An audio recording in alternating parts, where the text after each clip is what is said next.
ఇప్పుడు పహల్గామా కావచ్చు, అంతకుముందుకు పుల్వామా కావచ్చు. ఈ దాడులను మనం అంటే స్పెసిఫైడ్‌గా మనం చెప్పుకుంటున్నాం, చూస్తున్నాము. అంటే అంతకుముందుకు కూడా దాడులు జరిగినాయి అని చెప్పేసి నేను విన్నాను. అవును. ఆ!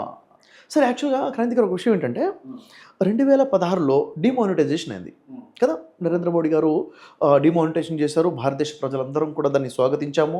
నరేంద్ర మోడీ గారు ఏ నిర్ణయం తీసుకున్నా గాని దేశ అభివృద్ధి కోసం ఆలోచించి తీసుకుంటారు అని చెప్పేసి డీమానిటైజేషన్ టైంలో నరేంద్ర మోడీ ఇచ్చిన స్టేట్మెంట్ ఏంటంటే 2016లో ర్యాలీలో మాట్లాడారు. హ్మ్. దీనివల్ల ఉగ్రవాదుల నడుం విరిగిపోయింది. హ్మ్. ఇక ఉగ్రవాదులకు బలం లేకుండా పోయింది డీమానిటైజేషన్ వల్ల. వాళ్ళ దగ్గర ఇంకా ఎకానమీ లేకుండా పోయింది. పని డబ్బు లేకుండా పోయింది. ఉగ్రవాదుల దాడులు సమాప్తం అయిపోయాయి అని చెప్పారు. ఓకే. ఎంత గొప్ప గుడ్ న్యూస్ సార్ అది. హ్మ్. భారతదేశం కోసం గొప్ప. ఎందుకంటే భారతదేశం ఎప్పుడు కూడా ఎవరితో శత్రుత్వం వహించదు. మేము బాగుండాలి, మీరందరూ బాగుండాలని చెప్పే మనస్తత్వం మంది భారతీయుడిది. అలాంటిది 2016 నుంచి 2025 వరకు చూసుకుంటే అసలు ఉగ్రవాద దాడి భారతదేశం మీద జరగనటువంటిది సంవత్సరం లేదండి. హ్మ్. ఎవ్రీ ఇయర్ అటాక్ జరుగుతుంది.